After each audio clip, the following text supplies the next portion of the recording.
Students, जैसा आप सभी लोग देख पा रहे हो, इस चैप्टर का हेडिंग है materials, metals and non metals.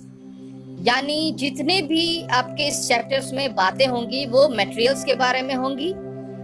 Either उनमें मेटल्स के बारे में डिस्कशन होगा या फिर नॉन मेटल के बारे में आज के इस पूरे चैप्टर में डिस्कशन की गई है। तो सबसे पहले हमें समझना है कि आखिर ये मटेरियल्स होते क्या हैं। क्या होते हैं ये मटेरियल्स?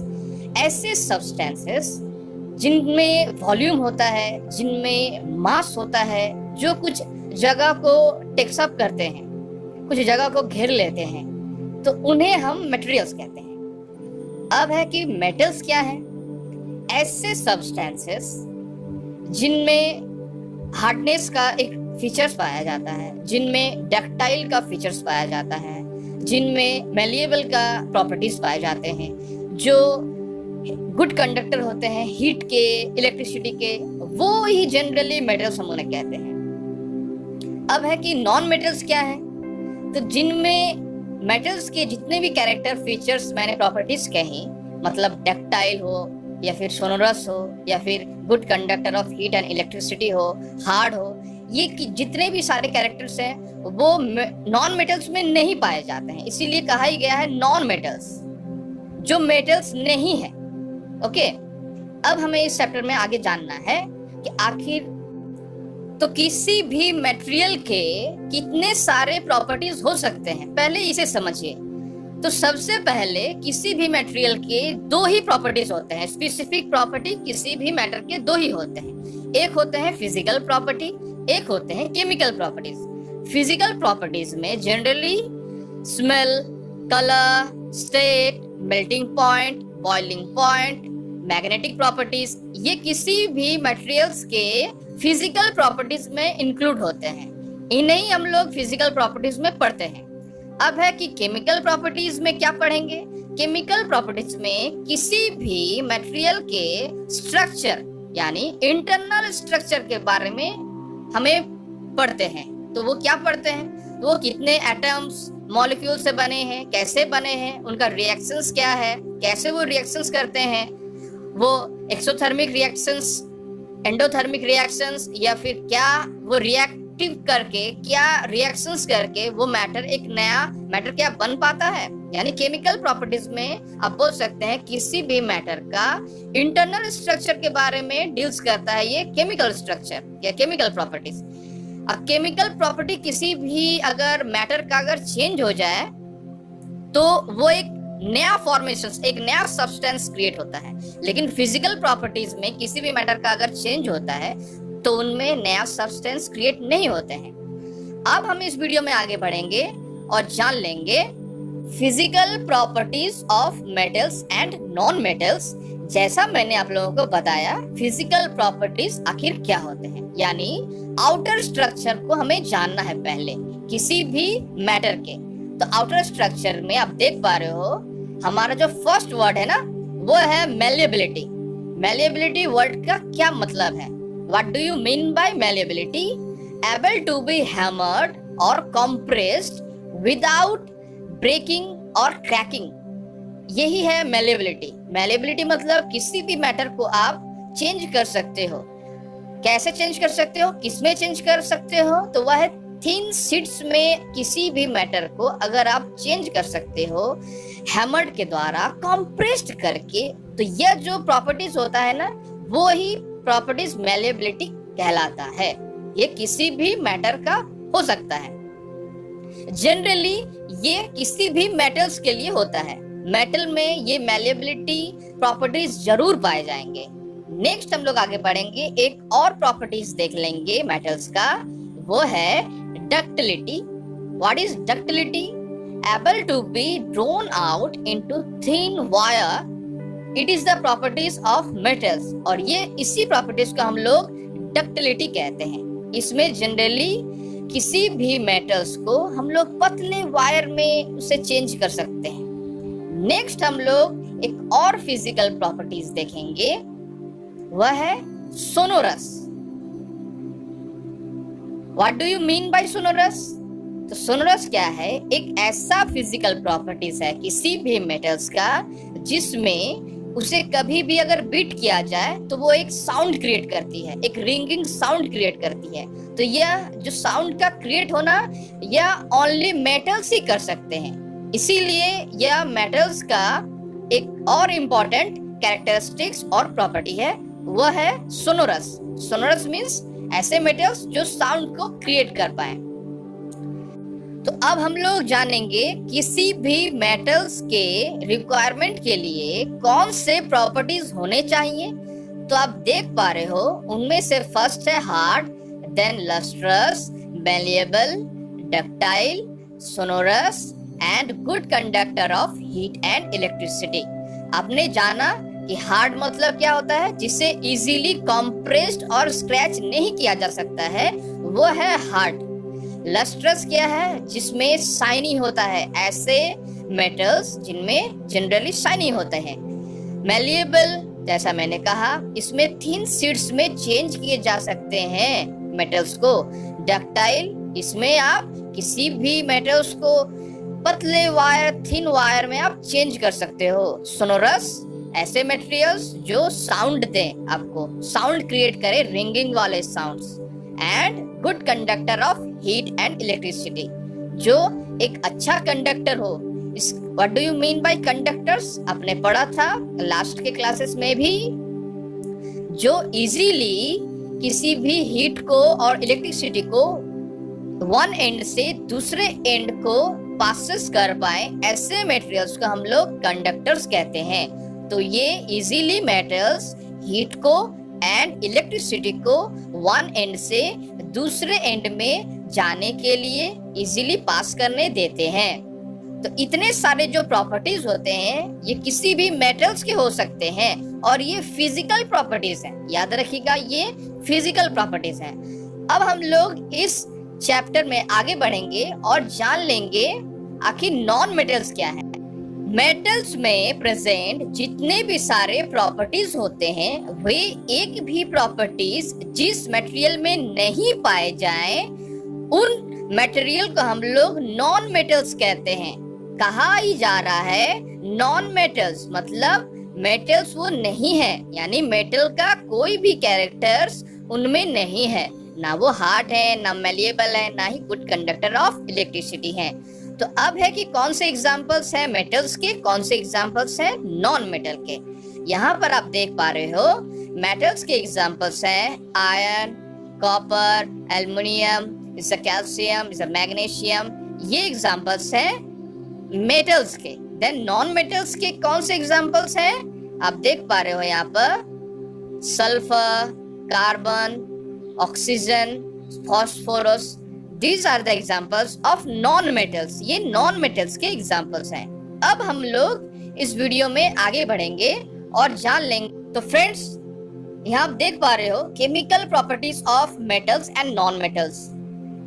केमिकल प्रॉपर्टीज अगर आपको जानने हैं तो सबसे पहले आपको जानना है कि केमिकल प्रॉपर्टीज मतलब क्या होता है। केमिकल प्रॉपर्टीज मतलब किसी भी मटेरियल का एटॉमिक एंड मॉलिक्यूलर जो स्ट्रक्चर होता है ना, वही केमिकल प्रॉपर्टीज में बताए जाते हैं। तो केमिकल प्रॉपर्टीज जैसा मैंने कहा, ये चेंज कब हो सकते हैं किसी भी मटेरियल के, जब वो किसी अदर सब्सटेंस और मटेरियल के साथ रिएक्शन करते हैं, तब इनके केमिकल प्रॉपर्टीज टोटली चेंज हो जाते हैं और एक नए सब्सटेंस का फॉर्मेशन होता है जो पहले वाले सब्सटेंस से बिल्कुल ही डिफर होता है। अब है यहाँ आप देख पा रहे हो कि आखिर मेटल्स और नॉन मेटल्स ऑक्सीजन के साथ कैसे रिएक्ट कर पाते हैं, चलिए उसको देख लेते हैं। तो ये मेटल्स और नॉन मेटल्स दोनों ही ऑक्सीजन के साथ रिएक्ट करते हैं।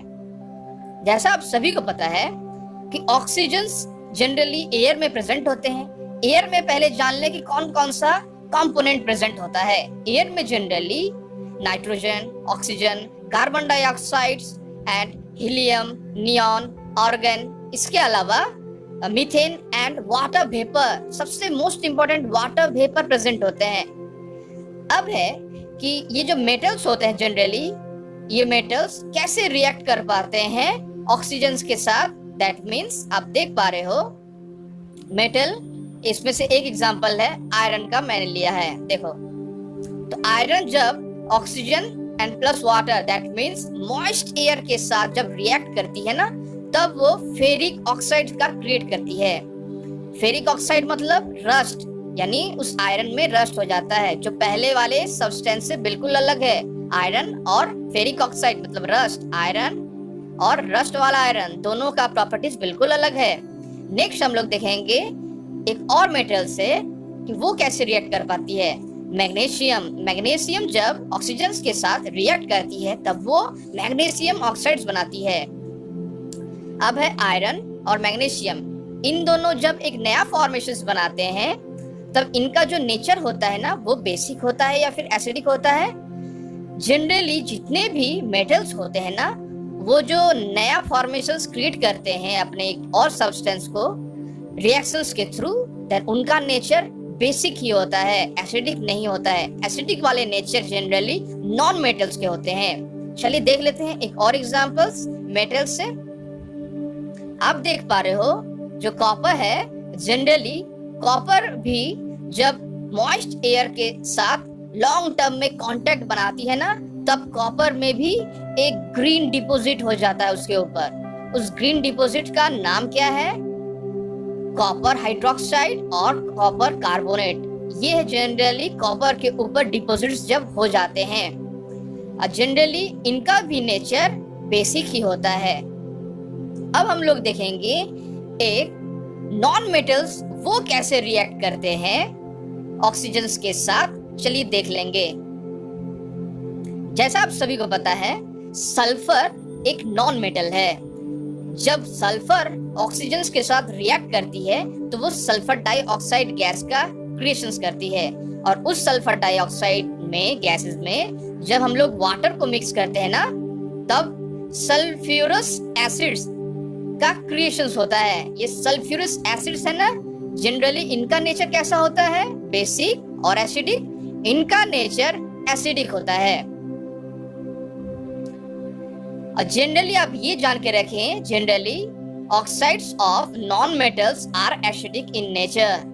अब ये कैसे पता चलेगा एसिड कोई मटेरियल एसिड हो रहा है या कोई मटेरियल बेसिक है? ये हम लोग लिटमस टेस्ट के थ्रू पता कर सकेंगे। तो लिटमस टेस्ट में, लिटमस पेपर टेस्ट में क्या होंगे? जनरली अगर कोई मटेरियल एसिडिक है तो वो ब्लू लिटमस पेपर रेड में चेंज हो जाएगा, और कोई मटेरियल, कोई सब्सटेंस अगर बेसिक है then red litmus paper blue में चेंज हो जाएगा। तो फ्रेंड्स चलिए जान लेते हैं रिएक्शन विथ वाटर वाला टॉपिक। ये आखिर कैसे metals and non metals reactions कर पाते हैं वाटर के साथ। जैसा आप सभी को पता है, सोडियम एक बहुत ही एक्टिव मेटल्स है जो क्या करते हैं, ये वाटर के साथ बहुत ही विगरसली रिएक्ट कर लेते हैं। और जब सोडियम वाटर के साथ रिएक्ट कर लेता है तब सोडियम हाइड्रोक्साइड का क्रिएशन करता है। जनरली इनके जो नेचर होते हैं ना सोडियम हाइड्रोक्साइड के, वो बेसिक होते हैं। अब याद रखें। नेक्स्ट हम लोग जानेंगे एक नॉन मेटल्स जो वाटर के साथ रिएक्ट करते हैं। तो कोई भी नॉन मेटल्स आप जान लो, कोई भी नॉन मेटल्स वाटर के साथ रिएक्ट नहीं कर पाता है। जनरली नॉन मेटल्स होते हैं ना, वो एयर के साथ कांटेक्ट करते हैं। जैसे एज एग्जांपल्स आप बोल सकते हो फास्फोरस। फास्फोरस जो है वो एक नॉन मेटल है जो एयर के साथ कांटेक्ट कर लेता है और काफी एनर्जी क्रिएट करता है। जनरली आप ये जान लो, जो सोडियम है ना, सोडियम हाइड्रोक्साइड का क्रिएशंस, वो सॉल्यूशंस जनरली बेसिक होते हैं, और नॉन मेटल वाले जो क्रिएट करते हैं ना, वो एसिडिक होते हैं। इसीलिए फास्फोरस को एयर से वो चूंकि कांटेक्ट करता है, इसीलिए हम लोग फास्फोरस को कहाँ स्टोर करके रखते हैं? वाटर में स्टोर करके रखते हैं। ये आप जान के रखो। नेक्स्ट हम लोग जानेंगे रिएक्शंस विद एसिड्स। अब देख पा रहे हो आखिर एसिड्स के साथ जो रिएक्शंस हैं वो मेटल्स और नॉन मेटल्स कैसे कर पाते हैं और क्या प्रोड्यूस होता है। जिस तरह आप जानते हो, जो एसिड्स जो होते हैं ना, जनरली हाइड्रोक्लोरिक एसिड, आप बोल सकते हो HCl और H2SO4, sulphuric acids, HNO3, nitric acid, different type के जो एसिड्स होते हैं ना, वो मेटल्स और नॉन मेटल्स के साथ रिएक्शंस कराए जाते हैं और देखा जाता है कि आखिर वो कैसे उनके रिएक्शंस हो पाते हैं और क्या प्रोड्यूस होता है। जैसे आप जानते हो, जब भी मेटल्स जब एसिड्स के साथ, हाइड्रोक्लोरिक एसिड्स के साथ जब क्रिएट करते हैं रिएक्शंस, तब एक हाइड्रोजन जो गैस होता है ना, उनका क्रिएशन होता है। और आप जानोगे वो जब हाइड्रोजन गैस क्रिएट होता है ना, तो एक पॉपअप साउंड भी क्रिएट होता है। फ्रेंड्स, जैसा आप देख पा रहे हो, रिएक्शंस विद एसिड्स में क्या कोई ऐसा प्रोसेस या फिर कोई ऐसा सीरीज है जिनसे हमें पता चल पाएगा कोई भी मेटल जब किसी भी एसिड्स के साथ रिएक्शंस कर पाते हैं तो वाकई में हाइड्रोजन गैस जो वो क्रिएट होगा या नहीं, इसको हम लोग कैसे पता कर पाएंगे? तो उनके लिए मैंने आपके लिए एक बनाया है, रिएक्शन का एक सीरीज है जिसको आपको फॉलो करने हैं। जैसा आप सभी देख पा रहे हो, सबसे ऊपर रिएक्शन सीरीज में के को रखा गया है। के का मतलब होता है पोटेशियम, देन Ca यानी कैल्शियम, Na यानी सोडियम, Mg मतलब मैग्नीशियम, Al मतलब एल्यूमिनियम, Zn मतलब जिंक, Fe मतलब आयरन, Ni मतलब निकेल और Sn मतलब टिन और Pb मतलब लेड, H मतलब hydrogen, Cu for copper, Hg for mercury and Ag for silver, Pt for platinum and Au for gold. ये डिफरेंट तरह के जो मेटल्स है ना, ये डिफरेंट तरह के मेटल्स, इनके रिएक्टिविटी सीरीज है। इनके थ्रू जैसे आप देख पा रहे हो, H यहाँ पर है लास्ट में नीचे की ओर, तो वो H जो है ना, वो कंपेयर करने के लिए वो एक बेंचमार्क है।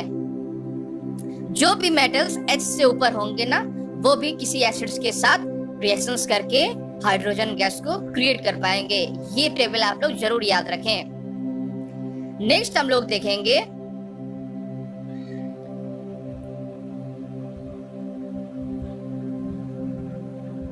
रिएक्शंस विद बेसिस के बारे में। बेसिस के साथ कोई भी रिएक्शंस जब मेटल्स जनरली करते हैं ना, तो वो हाइड्रोजन गैस को ही क्रिएट करते हैं। और ये पॉपअप जो साउंड होता है ना फ्रेंड्स, ये जनरली पॉपअप साउंड लेबोरेटरी में जो ट्यूब होते हैं ना, उनमें जब ये हीट दिया जाता है, जब मेटल्स के साथ जब एसिड्स को मिलाया जाता है, ऊपर में एक मैच स्टिक्स को पकड़ा जाता है। देन उस जो रिएक्शंस हो रहे हैं जहाँ पर, उस रिएक्शंस में एसिड्स हो या फिर बेस हो, मेटल्स के साथ या फिर नॉन मेटल्स के साथ, जनरली जो पॉप साउंड क्रिएट होते हैं ना, वो मेटल के साथ ही पॉप साउंड क्रिएट होंगे। वहां पर एक मैच स्टिक्स को पकड़ा जाता है और वो पॉप अप साउंड देते हुए ये इंडिकेट करते हैं कि यहाँ पर हाइड्रोजन गैस का प्रेजेंस है, यानी हाइड्रोजन गैस क्रिएट हो पा रही है। तो आप ये जान के रखो, जनरली बेसिस क्या होते हैं ना, जैसे कोई भी बेसिस के साथ जब आप किसी भी मेटल्स का जब आप रिएक्शंस करवाओ ना, तो वो क्या होता है, हाइड्रोजन गैस का रिलीज होता है। जैसे Zn का अगर आप रिएक्शंस करवाओ NaOH यानी जो एक बेस है, यानी सोडियम हाइड्रोक्साइड के साथ जिंक का अगर आप रिएक्शंस करवाते हो, देन सोडियम जिंकेट और H2 गैस का क्रिएट होती है। तो जनरली मेटल्स जो होते हैं ना, वो बेसिस के साथ रिएक्शंस करके हाइड्रोजन गैस को क्रिएट करते हैं। और जो नॉन मेटल्स होते हैं ना, वो बेसिस के साथ रिएक्शंस करते हैं, बट उनका जो रिएक्शंस होता है ना, वो कॉम्प्लेक्स होता है, जिसे आप इजीली नहीं समझ पाओगे। तो फ्रेंड्स, चलिए जान लेते हैं आखिर डिस्प्लेसमेंट रिएक्शंस क्या होते हैं। तो फ्रेंड्स, डिस्प्लेसमेंट रिएक्शन, जैसा कि इसके नाम से पता चल रहा है, जो स्ट्रॉन्गर एलिमेंट होते हैं ना रिएक्शंस में, वो वीकर एलिमेंट को डिस्प्लेस कर देते हैं, मतलब उसके जगह से उसे हटा देते हैं। तो ऐसे रिएक्शंस को जनरली हम लोग डिस्प्लेसमेंट रिएक्शंस के नाम से जानते हैं। इसमें स्ट्रॉन्गर एलिमेंट वीकर एलिमेंट को हटा देते हैं, लेकिन वीकर एलिमेंट स्ट्रॉन्गर एलिमेंट को हटा नहीं पाता है उसके प्लेस से। इसको समझने के लिए अच्छे तरह से मैंने जो आपको रिएक्टिविटी सीरीज के जो लिस्ट दिए अभी कुछ देर पहले बताए, तो उस लिस्ट को अगर आप याद रखो ना, रिमेम्बर करके रखो, तो आप इजीली डिस्प्लेसमेंट रिएक्शंस को जनरली आप बता सकोगे। जैसे एज एग्जांपल्स के रूप में, अगर जिंक को copper sulphate zinc than copper sulphate का रिएक्शंस करवाया जाए तो क्या करेंगे, जिंक क्या करेंगे, कॉपर सल्फेट के कॉपर को डिस्प्लेस कर देंगे और वो एज अ प्रोडक्ट के रूप में जिंक सल्फेट बन जाएगा और कॉपर बाहर हो जाएगा। यही होता है डिस्प्लेसमेंट रिएक्शन। उसी तरह अगर कॉपर के साथ जिंक सल्फेट का रिएक्शन हो तो कॉपर का जिंक सल्फेट के साथ रिएक्शन हो तो फिर क्या होगा, क्या कॉपर जिंक सल्फेट को डिस्प्लेस कर पाएगा? तो कॉपर जिंक सल्फेट को डिस्प्लेस नहीं कर पाएगा, उसमें कोई रिएक्शन ही नहीं होंगे। याद रखिए, बहुत इजी है। नेक्स्ट हम लोग आगे बढ़ेंगे और देख लेंगे अगर कॉपर के साथ सिल्वर नाइट्रेट का अगर रिएक्शन हो तो क्या होगा।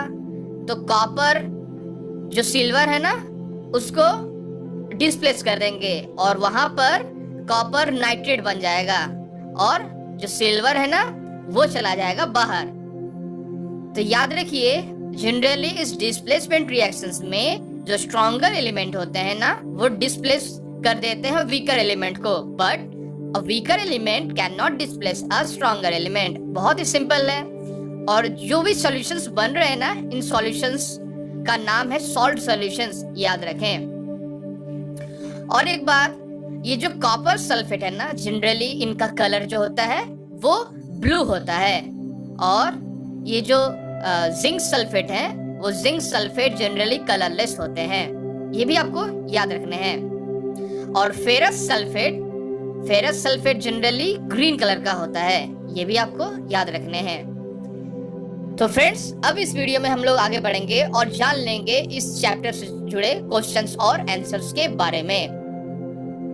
तो फ्रेंड्स, चलिए जान लेते हैं आखिर क्वेश्चंस नंबर 1 में क्या पूछे गए हैं। Which of the following can be beaten into thin sheets? इनमें से किन्हें हम लोग बीट करके thin sheets में हम लोग चेंज कर सकते हैं। A zinc, B phosphorus, C sulphur, D oxygens. तो इसके पीछे का रीजंस आप देख पा रहे हो, जिंक है आंसर। तो इसके पीछे का रीजंस क्या है, ऑक्सीजन जो है ना वो नॉन मेटल है, सल्फर भी नॉन मेटल है, फास्फोरस भी नॉन मेटल है, ओनली जिंक जो है वो मेटल है। इसलिए आपका आंसर होगा zinc, as zinc is a metal and metal has property of malleability, that means can be converted in sheets by beating. Rest of these are non metals, बाकी सब जो है वो नॉन मेटल्स हैं। चलिए जान लेते हैं आखिर क्वेश्चन नंबर 2 में क्या पूछे गए हैं। Which of the following statements is correct? कौन सा स्टेटमेंट्स इनमें से करेक्ट है वो आपको बताने हैं। A all metals are ductile, B all non metals are ductile, C generally metals are ductile, D some non metals are ductile। जैसा कि आप देख पा रहे हो A में all metals are ductile, तो सभी मेटल जो हैं वो तो डक्टाइल नहीं होते। क्यों नहीं होते? क्योंकि सभी मेटल्स को क्या हम वायर में कन्वर्ट कर सकते हैं? सोचिए ध्यान से, सभी मेटल नहीं होते हैं। एज एग्जांपल सोडियम भी मेटल है बट उसको हम वायर में कन्वर्ट नहीं कर पाएंगे। नेक्स्ट हम लोग एग्जांपल के रूप में लेंगे, आप मरकरी जानते हैं ना, मरकरी भी एक मेटल है लेकिन उन्हें हम डक्टाइल के फॉर्मेशंस में नहीं ला पाएंगे। तो इसीलिए आपका जो लिखा हुआ है ऑल मेटल्स आर डक्टाइल, यहाँ पर ये तो बात इनकरेक्ट हो गया, सभी मेटल तो डक्टाइल नहीं होते हैं। अच्छा, चलेंगे नंबर बी में, all non metals are ductile. क्या सभी नॉन मेटल डक्टाइल होते हैं? सबसे पहली बात, नॉन मेटल के पास तो प्रॉपर्टी ही नहीं होते हैं। किसके? मेटल के प्रॉपर्टी तो होते ही नहीं है, तो इसीलिए ये इनकरेक्ट ऐसे भी है, यानी ये इनकरेक्ट है और ये भी इनकरेक्ट है। अब चलते हैं सी में, generally metals are ductile. Generally metals are ductile, yes, generally metals are ductile माने जो साधारण रूप से मेटल्स डक्टाइल होते हैं। सभी मेटल्स नहीं होते हैं लेकिन जनरली तो होते ही है। ये हम लोग को ऐसा लग रहा है ये करेक्ट है। नेक्स्ट देख ले रहे हैं, some non metals are ductile. तो सम कुछ नॉन मेटल्स हैं जो डक्टाइल होते हैं। जैसा मैंने कहा, नॉन मेटल्स के पास तो ऐसे प्रॉपर्टी होते ही नहीं है डक्टाइल वाले, तो इसीलिए ये भी इनकरेक्ट होंगे, यानी आपका आंसर होगा सी। तो आप लिखोगे generally metals are ductile as mercury metal is liquid at room temperature and cannot be drawn into wires. therefore it is non-ductile. So the option A is incorrect. Not a single non-metal is ductile. So option B and D are incorrect. ठीक है, तो आपको लिखना है C. Next हम लोग आगे बढ़ेंगे, देख लेंगे क्वेश्चन नंबर 3 में क्या पूछे गए हैं. Fill in the blanks. आपको इस ब्लैंक्स को फिल करने हैं. Phosphorus is very dash non-metal. तो very reactive non-metal. याद रखिएगा, phosphorus non-metal है लेकिन काफी रिएक्टिव है. एयर के साथ कांटेक्ट करता है, आपको याद है. नेक्स्ट हम लोग देखेंगे metals are dash conductors of heat and dash. तो मेटल्स आर किसका कंडक्टर होता है? Good conductor of heat and electricity. तो मेटल्स जो होते हैं वो जनरली गुड कंडक्टर होते हैं हीट के और इलेक्ट्रिसिटी के. Next number C, iron is dash reactive than copper. Iron is more और लेस रिएक्टिव देन कॉपर. आपको सोच के बताना है. तो iron is more reactive than copper. क्यों? क्योंकि मैंने जो रिएक्टिविटी लिस्ट दिया था आपको, उसमें से आप देखो जो आयरन है ना, Fe फेरम, जिसका लैटिन नाम है Fe, वो कॉपर से काफी ऊपर है रिएक्टिविटी लिस्ट में, यानी H से ऊपर है. H जो हम लोग का पैरामीटर्स जो है, यानी जो बेंचमार्क है, उससे वो ऊपर है. इसीलिए आयरन जो है मोर रिएक्टिव है देन कॉपर से. नेक्स्ट हम लोग देखेंगे metals react with acids to produce dash gas. जो मेटल्स होते हैं वो एसिड्स के साथ कांटेक्ट करते हैं और क्या क्रिएट करते हैं? कौन सा गैस? तो वो हाइड्रोजन गैस को क्रिएट करते हैं. तो फ्रेंड्स चलिए जान लेते हैं आखिर क्वेश्चन नंबर 4 में क्या पूछे गए हैं. Mark T if the statement is true and F if it is false. ठीक है ना. तो क्या है क्वेश्चंस में? ए में generally non metals react with acids. तो ये होंगे फॉल्स. क्यों होंगे फॉल्स? क्योंकि नॉन मेटल्स तो एसिड्स के साथ रिएक्ट करते नहीं हैं. एसिड्स के साथ रिएक्ट करते हैं मेटल्स, इसीलिए ये होगा फॉल्स. नंबर बी में देखेंगे हम लोग, sodium is very reactive metal. Sodium very reactive metal, बिल्कुल सही है ये. Sodium is very reactive metal. तो कौन कौन सी रिएक्टिविटी लिस्ट में है? Sodium, potassium, calcium are very reactive metals, इसीलिए होंगे ट्रू. नेक्स्ट हम लोग देखेंगे copper displaces zinc from zinc sulphate solutions. क्या कॉपर जो है वो डिस्प्लेस करता है जिंक को फ्रॉम जिंक सल्फेट सॉल्यूशन से? याद कीजिए, कॉपर क्या जिंक को डिस्प्लेस कर सकेगा? तो ये होगा फॉल्स, क्योंकि कॉपर जिंक को तो डिस्प्लेस नहीं कर पाएगा. ठीक है, क्योंकि कॉपर जो है वो रिएक्शंस लिस्ट में वो H से नीचे है ना, इसीलिए कॉपर डिस्प्लेस नहीं कर पाएगा जिंक को जिंक सल्फेट सॉल्यूशन से, इसीलिए ये होगा फॉल्स. ठीक है. नेक्स्ट हम लोग देखेंगे coal can be drawn into wires. क्या कोल से हम लोग वायर्स में उसको चेंज कर सकते हैं, उससे वायर्स ला सकते हैं? यानी वो क्या कोल डक्टाइल होता है? तो आंसर होगा नो, दैट मींस फॉल्स. कोल तो नहीं होते हैं, ये तो नॉन मेटल है. तो फ्रेंड्स चलिए जान लेते हैं आखिर क्वेश्चन नंबर 5 में क्या पूछे गए हैं. Some properties are listed in the following table.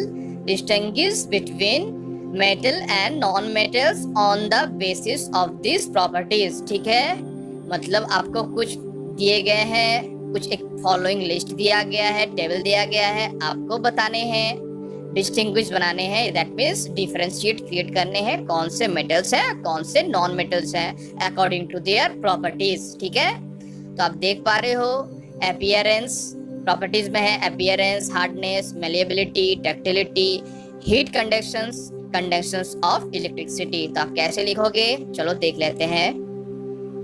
Appearance में आप मेटल्स का लिखोगे क्या? लस्ट्रस.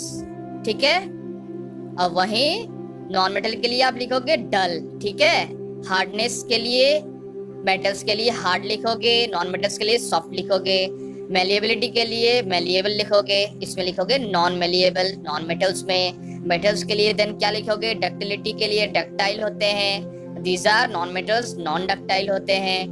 हीट कंडक्शंस, तो हीट कंडक्शन क्या है? तो गुड कंडक्टर ऑफ हीट, ये bad conductor of heat. Conduction of electricity, the good conductor of electricity, ये है बैड कंडक्टर ऑफ इलेक्ट्रिसिटी. ये डिफरेंस, ये फीचर्स और कैरेक्टरिस्टिक्स थे, आपको दोनों में से बताने थे, मेटल्स के लिए भी और नॉन मेटल्स के लिए भी. चलिए अब आगे बढ़ते हैं, देख लेते हैं क्वेश्चन नंबर 6 में क्या पूछे गए हैं हमसे। Give reason for the following, आपको रीजंस बताने हैं। A, aluminium foils are used to wrap food items. Aluminium foils का यूज किया जाता है रैपिंग फूड के आइटम्स के लिए। तो क्यों होता है, अब देख लो इसका answer. Aluminium foils are used to wrap food items because aluminum is highly malleable. It can be beaten into thin sheets. Moreover, it does not react with food. ठीक है ना। बहुत सारे आप ऐसे भी स्वीट के शॉप्स देखोगे ना, ऊपर में एक होते हैं एल्यूमिनियम फॉइल लगे हुए होते हैं ना, उस स्वीट्स के ऊपर एक कवर चढ़ाया जाता है, वो एल्यूमिनियम फॉइल ही होता है। ठीक है, नेक्स्ट हम लोग जानेंगे immersion rods for heating liquids are made up of metallic substances. जो इमर्शन जो रॉड होते हैं ना, जो जिसे हम लोग जनरली विंटर सीजन्स में जिससे हम लोग पानी गर्म करते हैं, इमर्शन रॉड याद है आप लोगों को, और उसको अंदर देते हैं, देन इलेक्ट्रिसिटी ऑन करते हैं उसका स्विच, देन पानी जो होता है वाटर गर्म हो जाता है विंटर सीजन्स में। तो वो बोल रहे हैं इसके पीछे का रीजंस क्या है। तो metals are good conductors of heat and electricity, therefore immersion rods for heating liquids, आप देख पा रहे हो, are made of metallic substances. ठीक है, यानी मेटल्स जो होते हैं वो गुड कंडक्टर होते हैं हीट के और इलेक्ट्रिसिटी के। अगर इमर्शन जो रॉड होते हैं ना, वो जनरली लिक्विड को गर्म करता है, जो कि क्यों गर्म करता है, क्योंकि वो मेटेलिक सब्सटेंस से बने हुए हैं ना, इसीलिए। नेक्स्ट हम लोग देख लेंगे क्वेश्चन नंबर सी में क्या पूछे गए हैं। Copper can not displace zinc from its solutions. तो कॉपर नहीं डिस्प्लेस कर सकता है जिंक को फ्रॉम इट्स सॉल्यूशन, जिंक के सॉल्यूशंस से जिंक को डिस्प्लेस नहीं कर पाता है कॉपर। इसके पीछे का रीजंस क्या है। The reactivity of zinc is higher than copper. ठीक है, only a metal of higher reactivity can displace a metal of lower reactivity from its salt solutions. So copper can not displace zinc from zinc sulphate solutions, जो मैंने आप लोगों को बताया था, जो रिएक्टिविटी लिस्ट दिए थे। नेक्स्ट मैंने देखना है क्या कि नेक्स्ट क्वेश्चन क्या है हमारा। Sodium and potassium are stored in kerosene. Sodium और पोटेशियम को जनरली स्टोर किया जाता है केरोसिन में, इसके पीछे का रीजंस क्या है। सोडियम और potassium are highly reactive metals and they can catch fires even when they come in contact with air, so they have to be kept in kerosene. इन्हें केरोसिन्स में रखा जाता है। ठीक है, नेक्स्ट हम लोग देख लेंगे क्वेश्चन नंबर 7 में। Can you store lemon pickle in an aluminium utensils? Explain. No, we can not store lemon pickle in aluminium utensils. इसके पीछे का रीजन क्या है। As metal react with acids to liberate hydrogen gas, the pickle जो एक acidic form में है, और एल्युमिनियम में अगर आप रख रहे हो यूटेंसिल्स में, देन वो एसिड्स एल्युमिनियम के साथ क्या करेंगे, रिएक्ट करेंगे, और वो क्या हो जाएगा, आपका जो पिकल है वो स्पॉइल्ड हो जाएगा। इसीलिए पिकल को कभी भी एल्युमिनियम यूटेंसिल्स में नहीं रखने चाहिए। नेक्स्ट हम लोग आगे बढ़ेंगे, क्वेश्चन नंबर 8 में देखेंगे। In the following table, some substances are given in column 1. In column 2, some users are given. Match the items in column 1 with those in column 2. तो 1 के साथ 2 का आपको मैच करने हैं। अब देखो, कॉलम 1 में बताया गया है gold, iron, aluminium, carbon, copper, mercury, और नंबर 2 में thermometers, electric wire, wrapping food, jewellery, machinery और फ्यूल। ये हैं, मैच करने हैं आपको। तो गोल्ड का यूजेस एज अ ज्वेलरी हम कर रहे हैं, ठीक है। आयरन का यूज एज अ मशीनरी कर रहे हैं। नंबर 3 एल्यूमिनियम का यूज हम रैपिंग फॉर फूड के लिए कर रहे हैं। कार्बन का यूज एज अ फ्यूल के रूप में कर रहे हैं। कॉपर का यूज इलेक्ट्रिकल वायर के लिए कर रहे हैं, क्योंकि good conductor of electricity is copper. Mercury जो है वो थर्मोमीटर्स में कर रहे हैं, थर्मोमीटर्स में कर रहे हैं मरकरी का यूज, क्योंकि एकमात्र जो मरकरी है ना, वो रूम टेम्परेचर में लिक्विड फॉर्म में पाया जाता है, याद रखिए। और ये जो हीट है ना, हीट का बहुत ही अच्छा वो एक्सपेंड करता है हीट को मरकरी, इसीलिए हम लोग थर्मामीटर में मरकरी का यूज करते हैं। तो फ्रेंड्स चलिए जान लेते हैं आखिर क्वेश्चन नंबर 9 में क्या पूछे गए हैं। व्हाट हैपेंस व्हेन, आपको बताना है क्या होता है जब dilute sulphuric acid is poured on a copper plate. जब डाइल्यूट सल्फ्यूरिक एसिड को एक कॉपर प्लेट में दिया जाता है तो क्या होता है, तो आप आंसर्स लिखोगे copper does not react with dilute sulphuric acid. Copper जो होते हैं वो डाइल्यूट सल्फ्यूरिक एसिड के साथ रिएक्शंस नहीं करते हैं। Number B, iron nails are placed in copper sulphate solutions. जब आयरन नेल्स को कॉपर सल्फेट सॉल्यूशंस में दिया जाता है तब क्या होता है, the reactivity of iron is more than copper. ठीक है, so iron will displace copper from copper sulfate solutions. In this reactions, the blue color of copper sulfate fades. वो फेड हो जाते हैं। मैंने बताया था ना, जो हायर जो एलिमेंट है, जो ज्यादा रिएक्टिव वाले एलिमेंट है, वो जो लो रिएक्टिव जो एलिमेंट है उनको वो डिस्प्लेस कर देते हैं। ये डिस्प्लेसमेंट रिएक्शंस का एग्जांपल आपको पूछे गए हैं। ठीक है ना, कॉपर सल्फेट जिसका कलर लेकिन ब्लू होता है, याद रखिए। और आयरन सल्फेट में वो कलर जो है वो धीरे धीरे क्या हो, आयरन सल्फेट एक्चुअली है लेकिन सॉल्ट सॉल्यूशंस, ठीक है ना, और ये ब्लू कलर चेंज हो जाता है फेड में और कॉपर को वो डिस्प्लेस कर दे रहा है आयरन। ठीक है ना, ये मैंने बताया था रिएक्टिविटी, रिएक्टिव का एक लिस्ट दिया था, उसमें से आपको ये जान लेने हैं। नेक्स्ट हम लोग बढ़ेंगे आगे और देख लेंगे क्वेश्चन नंबर 10 में क्या पूछे गए हैं। Saloni took a piece of burning charcoal and collected the gas involved in a test tube. तो अब क्या है इसमें questions, how will she find the nature of the gas, वो इस गैस के नेचर को कैसे वो फाइंड आउट करेगी, और भी write down word equations of all the reactions taking place in this process. ठीक है, तो क्या है पहले से समझिए। वो है ना, सलोनी क्या करती है, एक बर्निंग चारकोल को वो करती है और कलेक्ट करती है और then gas evolve test tube में वो रख देती है। ठीक है ना, तो क्या होगा, वो बोल रही है कि वो जो गैस का नेचर है वो कैसा होगा, ये आपको बताना है कि क्या वो एसिडिक है या फिर क्या वो बेसिक है, ये पूछा जा रहा है। और वो इक्वेशंस भी आपको लिखने हैं जिसके साथ चारकोल का रिएक्शंस हो जा रहा है ऑक्सीजन के साथ। ठीक है, तो add some water in the test tube in the gas collected, जहां पर गैस को कलेक्ट किया गया है उस टेस्ट ट्यूब में, उसमें आप कुछ वाटर दोगे। Now cover the test tube, आपको वो कवर कर देना है, जल्दी रिप्लेस कर देना है उस लिड को। उसके बाद शेक वेल, अच्छी तरह से शेकिंग करनी है। Test the solutions with blue litmus and red litmus paper के थ्रू आप इसके चेक कर सकते हो आइदर ये एसिडिक है या फिर ये बेसिक है। तो ब्लू लिटमस टर्न्स रेड, आप देखोगे ब्लू लिटमस है ना वो रेड हो जा रहा है, और रेड क्या इंडिकेट करता है, दस the nature of gas is acidic, और रेड इंडिकेट करता है एसिडिक को, याद रखिए। नंबर बी में आपको लिखने हैं क्या, आपको रिएक्शंस लिखने हैं। तो आप रिएक्शंस में क्या लिखोगे, charcoal when react with oxygen form carbon dioxide gas. ये होता है ना चारकोल, यानी जो एक कार्बन का फॉर्म है जो ऑक्सीजन के साथ रिएक्शंस करता है और कार्बन डाइऑक्साइड को रिलीज करता है। नेक्स्ट हम लोग देखेंगे क्वेश्चन नंबर 11 में क्या पूछे गए हैं। One day Rita went to a jeweller shop with her mother. ठीक है, एक दिन रीता अपनी माँ के साथ ज्वेलरी के शॉप में जाती है। Her mother give old gold jewellery to the goldsmith to polish करने के लिए वो जितने भी पुराने गोल्ड ज्वेलरी है ना वो देते हैं।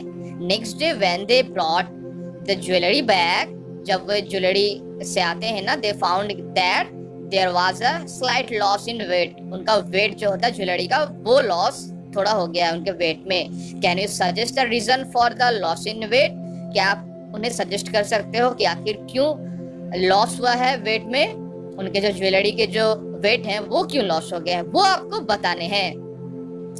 तो इसके पीछे का रीजंस क्या होगा, जो ज्वेलरी एक प्रकार का सॉल्यूशंस रखते हैं जिनमें वो डिफरेंट टाइप के ज्वेलरीज जो होते हैं ना उनको पॉलिश करने के लिए वो एक सॉल्यूशंस बनाते हैं जिनमें 3 पार्ट, मतलब कोई भी एक मटेरियल होता है, एज एग्जांपल्स मैं बताऊं तो ये एक मान लो पूरा पार्ट है, ठीक है ना, ये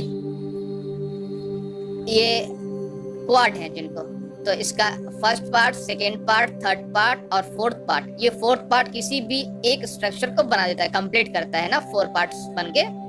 तो इसमें जनरली क्या होते हैं, ये जो 1 पार्ट आप देख रहे हो, सेकेंड पार्ट और थर्ड पार्ट, मतलब 75% एक सॉल्यूशंस वो क्रिएट करते हैं जिसमें HCl होता है, यानी हाइड्रोक्लोरिक एसिड होता है।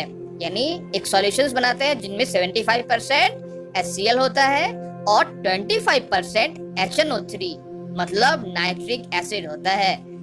ये 25% मतलब ये वाला पार्ट, ठीक है, ये वाला पार्ट HNO3 के लिए और ये वाला तीनों पार्ट किसके लिए, HCl के लिए। एक ऐसे सॉल्यूशंस को वो बनाते हैं, जनरली ज्वेलरी तैयार करके रखते हैं ज्वेलर्स शॉप वाले, और उनमें जितने भी सारे ज्वेलर्स हैं उनको वो पॉलिश किया जाता है उस सॉल्यूशंस में देके, ठीक है। नेक्स्ट हम लोग देखेंगे इसका आंसर क्या है। To polish a gold ornament, जो ऑर्नामेंट है ना उनको जो पॉलिश जो किए जाते हैं गोल्ड वाले, it is dipped in an acid जिन्हें हम लोग एक्वा रिजिया कहते हैं। एक्वा रिजिया जो मैंने अभी बताया 3 पार्ट ऑफ HCl के हाइड्रोक्लोरिक एसिड के और 1 पार्ट जो HNO3 that means nitric acid से वो बनता है, जो सॉल्यूशंस तैयार होता है वो होता है एक्वा रिजिया। और उस एक्वा रिजिया में जब भी हम लोग कोई मेटल्स को देते हैं एक रिएक्शंस होती है, उस रिएक्शंस में नेसेंट क्लोरीन रिलीज होती है। आप लोग जान के रखें, नेसेंट बहुत ही नेसेंट जस्ट रिलीज हुआ है, जस्ट ही उसकी ओरिजिन हुआ है, ऐसे गैसेस क्लोरीन गैसेस का रिलीज होता है, ठीक है। The outer layer of gold dissolves in the acids and the inner shiny layer is visible। जो आउटर लेयर होते हैं ना वो उसमें डिसॉल्व हो जाते हैं इस सॉल्यूशंस में, एक्वा रिजिया में, ठीक है ना। और because of loss of upper layer of jewellery its weight is reduced. इसका अपर लेयर चूंकि उस सॉल्यूशंस में डिसॉल्व हो जाता है, देन इसीलिए उनके जो वेट है ना स्लाइट वेट में रिड्यूस हो जाते हैं। तो ये था आज का वीडियो, मिलते हैं हम लोग नेक्स्ट के वीडियोस में।